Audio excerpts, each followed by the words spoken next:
กราบสบายดีพี่น้องFC ทางฝั่งไทยฝั่งลาวและทางต่างประเทศเด้อมื้อนี้กะพ่ออันกับชาวไทยอีกแล้วพี่น้องอยู่ไห่อยู่หน้าทงไห่ทงหน้าสวัสดิ์เสวยเนาะมื้อนี้เปลี่ยนบรรยากาศพี่น้องนอกจากไปหาหน่อไม้และกูจิหล่อชาวไทยกับสีพาพี่น้อง FC ไปไหลงัวเด้อบาทนี้ อยู่หน้าหากะสีบุมียังไรดอกพี่น้องเวียกเฮากับเวียกไห่เวียกสวนนี่แล้วอยู่หน้าชาวไทยปีนี้หันเพิ่นคุณแม่เพิ่นนั้นเพิ่นเฮ็ดยอดข้าวพี่น้องยอดเบิดทงเด้อปีนี้เด้อเพราะว่ามันยากคนดำมันมีคนดำเนาะแต่ละมือหาพี่น้อง FC กับคอมเมนต์มาเนาะว่าโอ้ยสะไทยกับเปลี่ยนหาไปเห็ดแนวอื่นแน่ไปหาปูหาปลาในเพิ่นว่าซะเนาะอยู่หน้าสะไทยหากับปูกันยังบ่ทันได้เห็นพ่อโตพี่น้องฝนตกลงมาหลายเถื่อแล้วก็หอยกันยังบ่ทันได้เห็นเนาะเห็นก็สิเห็นแต่หน่อไม้กับควายจิหล่อนี่แล้วเต็มอ่างๆอยู่เนาะมื้อนี้สิพาพี่น้อง FC หันไปไล่งัวละบาดนี่โอ้ไปไล่พุ่นใครแต่มันบกไก่แหงจริงๆหาแต่เศร้ามันนี่หาสะไทยไหลยังบ่ทันได้พักผ่อนสำใดยังบ่ทันได้เศร้าสำพี่น้อง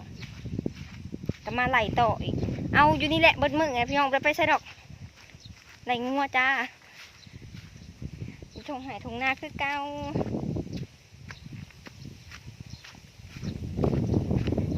การที่เฮาหยอดเข่ากับมันแล้วไว้พี่น้องและอีกอย่างก็ประหยัดน้ำมันประหยัดรายจ่ายการที่เฮาสิจ้างคนนะมาดำไห้ดำนายเฮาปีกายนี่กะมือละ200,000แต่ว่ามือนี่กับโบหูว่าปีนี่กับโบหูคือกันว่าสิเบิร์ดจักแสนเนาะต่อมือนะพี่น้อง300,000กับสิมีคนมาดำอยู่บ่และอีกอย่างกับคัน300,000กับป้อ10 มื้อ3 ล้านเอาเงินมาแต่ใส่พี่น้องเพื่อสิแล้วนี่กัน2 ทิศ 3 ทิศถูกแล้วนาถุงนี่นะคันเฮาหยอดว่ายังว่าดามทิศกระสะก็แล้วแต่ว่ามันก็ยากมันว่าหยาแล้วก็มาไล่งัวนี่แหละพี่น้องยากที่สุดนี่ฮะก็หยอดได้2 มื้อนะพี่น้อง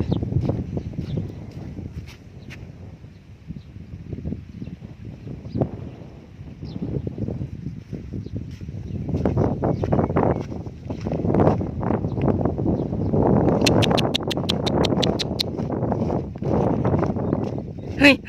ยอยู่หายอยู่หน้าพี่น้อง FC ก็จะได้เห็นเป็ดเห็นไก่ดุในเด้อสัตว์เลี้ยงหมูมากาไก่ว่าทันไปแหละพี่น้อง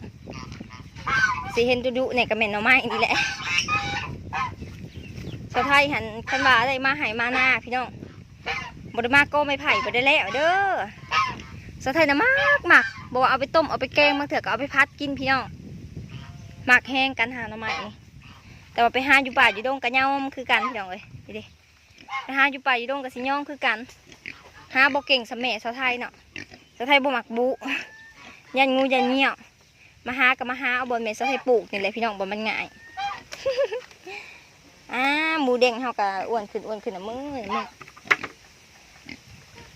น้ำไม้เฮากะบ่อึดเต็มเจ้าเอ้ย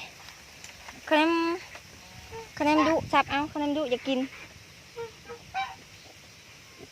มื้อเช้านี่แม่สะไทยเกอันมาจับเอาไก่ไปขายอยู่ตลาดมาเผาหน้าเพิ่นมื้อนี้กะแล้ว2 หน่ออู้ใหญ่ๆกับแหนง2 อันแล้วก็มาพ่ออีพี่อีกพี่น้องดิหน่อ 1แล้วก็ทางในสูดผุนเซเว่นเขื่อนที่พี่น้องซื้อห่อสมไปกินกับเขาแล้วก็เก่งได้ขับรถ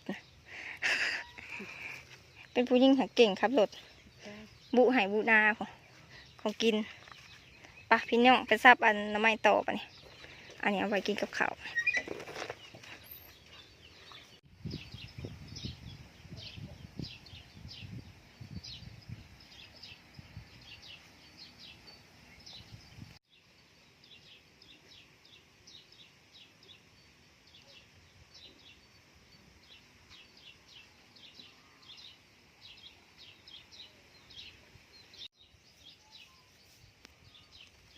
โอ้มาเขียบฝรั่ง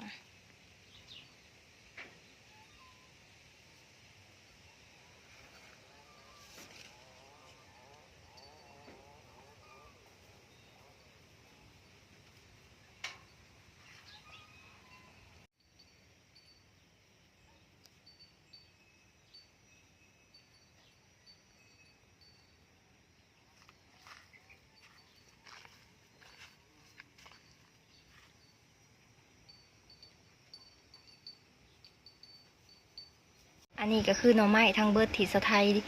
ซับมาได้พี่น้องว้าวเกือบเต็มขู่เลยเนี่ยตอนแรงๆแดดยุบจังหน่อยจะไปหาคุจิโร่มาแกงใส่กินแซ่บๆแต่ว่าตอนนี้ฮะเหนื่อยแห้งมาหากินข้าวละบาทนี่สะไทยกะอันนี้เป็นอัวมันห่อสมได้เพียงเด้อห่อสมหมูแล้วก็แกงเห็ดพี่น้องเห็ดป่าเห็ดดงอันนี้แหละเนาะตามอันคันเทนา เห็ดป่าเห็ดบ้านเฮาเห็ดอันก้นทั่งพี่น้องนี่หมักขึ้นแถวเดินนั่นแหละแถวเดินอ้อแม่เทียงเฮาแหละอยู่ป่าก็มีดอกแต่ส่วนร้ายก็มันก็หมักเกิดอยู่เดินเห็ดอันเนี้ยจักแม่จะไทยไปเก็บอายุใส่แหละหากก็เป็นตาแสบได้พี่น้องคิดซะว่าเป็นเห็ดอันคิดซะว่าเป็นเห็ดละโงก หั